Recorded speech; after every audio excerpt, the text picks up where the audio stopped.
In the heart of a bustling city, where the scales of justice balanced precariously, a scandal was brewing beneath the seemingly orderly facade of the judicial system. Judge Oliver Thompson, a respected figure in the legal community, was known for his strict adherence to the law and his no-nonsense demeanor in the courtroom. But behind closed doors, his life was far more complicated than anyone could have imagined. It all began with a chance encounter at a legal conference 2 years ago. Attorney Lisa Crowley, a brilliant and ambitious defense lawyer, had recently made a name for herself by winning a high-profile case that many thought was unwinnable. She was young, attractive, and fiercely intelligent, a combination that drew both admiration and envy in equal measure. When she crossed paths with Judge Thompson, sparks flew. Despite the significant age difference and the potential ethical complications, they were drawn to each other in a way that neither could resist. Their affair started innocently enough. Long discussions about legal theories over dinner,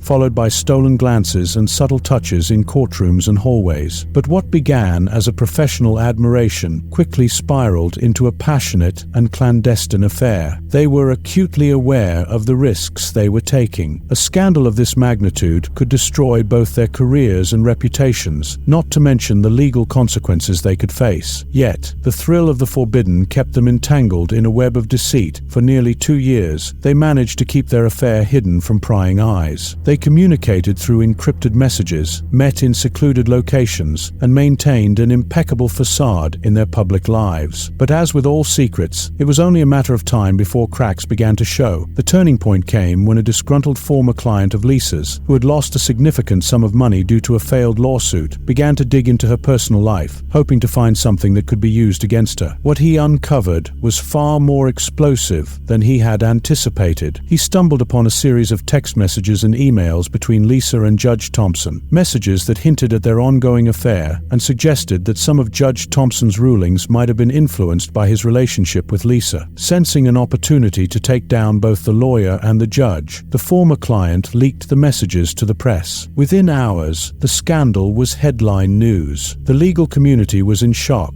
and both Lisa and Judge Thompson found themselves at the center of a media storm. Judge Thompson was placed on temporary leave pending an investigation, and Lisa's law firm suspended her indefinitely. As the affair became public, the details of their secret meetings, the promises made, and the risks taken all came to light. The media reveled in the salaciousness of the story: a respected judge, an ambitious lawyer, and a forbidden love affair that had potentially compromised the integrity of the justice system. Amidst the chaos, Lisa and Judge Thompson tried to maintain their innocence. They claimed that their relationship, while inappropriate, had never influenced any legal proceedings. But the damage was done. Their reputations were in tatters, and their careers hung in the balance. But as the investigation into their relationship continued, something even more shocking came to light. Something that would turn an already sensational scandal into a full-blown tragedy. On a cold November morning, Judge Oliver Thompson was found dead in his downtown apartment. The cause of death: a single gunshot wound to the head. The news of the judge's death sent shockwaves through the city. What had started as a scandalous affair had now turned into a murder investigation, and all eyes turned to Lisa Crowley. Had the pressure of the scandal pushed her over the edge? Or was there something more sinister at play? The police launched a full-scale investigation into Judge Thompson's death, and Lisa quickly found herself at the center of the inquiry. Her every move was scrutinized, and the media painted her as a femme fatale who had seduced the judge and then killed him when their affair was exposed. But Lisa maintained her innocence, claiming she had no reason to harm the man she had loved, despite the circumstances. As detectives dug deeper, they began to uncover a tangled web of lies, betrayal, and hidden motives, one that suggested that Lisa wasn't the only person with a reason to want Judge Thompson dead. The case was far from straightforward, and the truth was more twisted than anyone could have imagined. Detectives Sarah Quinn and Michael Reed were assigned to the high-profile case. As seasoned investigators, they knew the stakes were high. The death of a prominent judge under such scandalous circumstances demanded a thorough investigation. The public was hungry for answers, and the media's scrutiny was relentless. Every move they made would be watched closely. The first step was to establish a clear timeline of Judge Thompson's last hours. They interviewed his neighbors, detectives checked surveillance footage from the building and examined phone records. The judge had been last seen alive around 9 p.m. the previous night, entering his apartment alone after a brief visit to a nearby bar. He had appeared calm, even nodding to a few acquaintances on his way in. There were no signs of forced entry, no struggle, nothing to suggest that he had been in danger. The door was locked from the inside, and his gun, the weapon used in his death, was found on the floor next to his body. But one detail immediately struck the detectives as odd. Although the scene resembled a suicide, there were no fingerprints on the gun, none belonging to the judge or anyone else. It had been meticulously wiped clean. It was a glaring inconsistency that suggested someone else had been in the apartment, someone who wanted to make the death look like a suicide, but didn't know that they'd left a critical clue behind. The focus quickly shifted to Lisa Crowley. Despite her claims of innocence, she had both motive and opportunity. The affair had been exposed, her career was in ruins, and now, with the judge dead, the investigation threatened to uncover more about her past, a past she had tried hard to keep hidden. Lisa was brought in for questioning. She looked tired, but her demeanor was defiant. "Did you visit Judge Thompson's apartment on the night of his death?" Detective Quinn asked, watching Lisa closely. "No, I didn't. I haven't seen him since the day the story broke," Lisa replied firmly. "I know how this looks, but I didn't kill Oliver. I loved him." "Your fingerprints were found on a wine glass in his kitchen," Detective Reed interjected. "Care to explain that?" Lisa hesitated, her eyes darting nervously. "We met a few days ago. He was upset about everything that was happening. I tried to comfort him. That's the last time I was there, I swear." The detectives exchanged a look.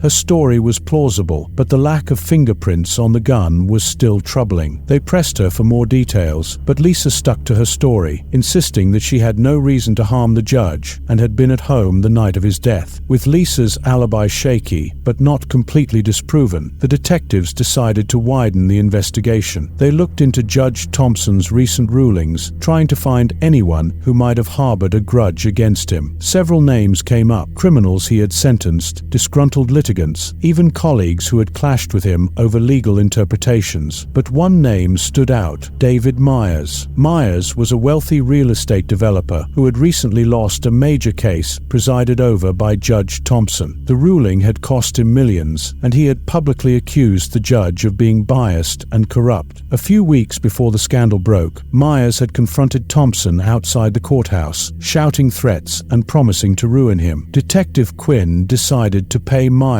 a visit. When they arrived at his sprawling estate, he greeted them with a smug smile. "I figured you'd show up sooner or later," he said, leaning back in his chair. "But I can assure you, I had nothing to do with the judge's death." "Can you tell us where you were the night he died?" Quinn asked. "Of course. I was hosting a charity event downtown, surrounded by hundreds of people. You can check the guest list and the security footage. I have nothing to hide." Myers was cooperative, and his alibi checked out, but something about his demeanor bothered Detective Quinn. He seemed almost too eager to distance himself from the case, as if he knew more than he was letting on. They left the estate with more questions than answers. Back at the precinct, they received a call from the forensics team. A trace amount of blood had been found under Judge Thompson's fingernails, blood that didn't match his own. It was a small clue, but it suggested a struggle that someone had tried hard to cover up. And then there was the wiped gun. Whoever had killed the judge had been careful, but not careful enough. The detectives knew they were getting closer, but they needed more evidence to make an arrest. They decided to re-examine the security footage from the judge's apartment building. As they combed through the hours of recordings, something caught their attention. A shadowy figure entering the building through a side entrance around 10:30 p.m., an hour and a half after the judge had arrived home. The figure was wearing a hooded sweatshirt and moved quickly, keeping their face hidden from the cameras. The footage didn't show the person leaving. It was as if they had disappeared into thin air. But Quinn and Reed knew what that meant. They were likely still in the building when the police first arrived. The detectives felt a surge of excitement. They were onto something, and it was only a matter of time before they uncovered the truth. With the security footage in hand, Detectives Quinn and Reed focused on identifying the mysterious figure who had entered Judge Thompson's apartment building. They interviewed residents, staff, and reviewed more footage from nearby cameras, but no one recognized the person. It seemed the killer had planned the murder meticulously, leaving as little trace as possible. The detectives decided to take a closer look at the judge's circle of acquaintances, focusing on anyone with a motive to harm him. That's when a breakthrough came. A few days before his death, Judge Thompson had a heated argument with a fellow judge, Henry Forster. Forster, a colleague who had been vying for a promotion Thompson had recently received, had a reputation for being ruthless in both his personal and professional life. Digging deeper into Forster's background, the detectives found out that he had a history of extramarital affairs and a gambling problem that had been kept quiet due to his influential position. Recently, he had fallen into severe debt and was desperate for a way out. When the detectives learned that Lisa Crowley had once represented Forster's estranged wife in their contentious divorce case, a chilling possibility began to take shape. Could Forster have known about Lisa's affair with Judge Thompson? Was it possible that he had used this information to blackmail or manipulate Lisa into helping him get rid of Thompson? It seemed far-fetched, but the pieces were starting to fit together. The detectives called Lisa in for questioning once more, presenting her with their theory. At first, she denied any connection to Forster, but under pressure, her facade began to crack. She admitted that Forster had approached her after discovering her affair with Judge Thompson. He had threatened to leak the affair to the press if she didn't cooperate with his plan to frame the judge in a corruption scandal. But when the scandal broke on its own, Forster's plan fell apart, and he needed a new way to ensure his rival would never stand in his way again. That's when he came up with the murder, Lisa whispered, tears streaming down her face. He told me if I didn't help him, he'd destroy my life, my career. I didn't know he'd actually go through with it. Lisa claimed she had been coerced into providing Forster with information about the judge's schedule, but insisted she hadn't been involved in the actual killing. The detectives weren't convinced. If Lisa had known what Forster was planning, why hadn't she gone to the police? They obtained a warrant to search Forster's home. What they found was damning: a hoodie matching the one seen on the security footage, a silencer that could fit the judge's gun, and most crucially, a hidden stash of documents detailing Judge Thompson's financial records, personal correspondences, and private emails. It was clear Forster had been gathering information for months, planning every detail meticulously. The final nail in the coffin came when the forensic team matched the blood found under Judge Thompson's nails to Forster's DNA. It appeared that during a struggle, the judge had managed to scratch his attacker, leaving behind the vital clue that would lead to justice. Confronted with the evidence, Forster finally broke down. He confessed that he had indeed planned the murder, but insisted that Lisa had been a willing accomplice. He claimed she had helped him gain access to the building, and had even suggested the idea of making the death look like a suicide. Lisa, now implicated in the murder, vehemently denied these accusations, but the evidence against her was strong. Her messages with Forster, the security footage showing her near the apartment building that night, and her own admissions of fear and coercion painted a complex picture of guilt and desperation. In the end, both Forster and Lisa were arrested and charged with the murder of Judge Oliver Thompson. The trial that followed was a media circus, with every detail of their sordid affair and cold-blooded conspiracy laid bare for the world to see. Forster received a life sentence without the possibility of parole, while Lisa, despite her claims of coercion, was sentenced to 25 years for her role in the crime. The city was left reeling from the revelations. What had started as a scandalous affair between a judge and a lawyer ended in betrayal, murder, and the destruction of two promising careers.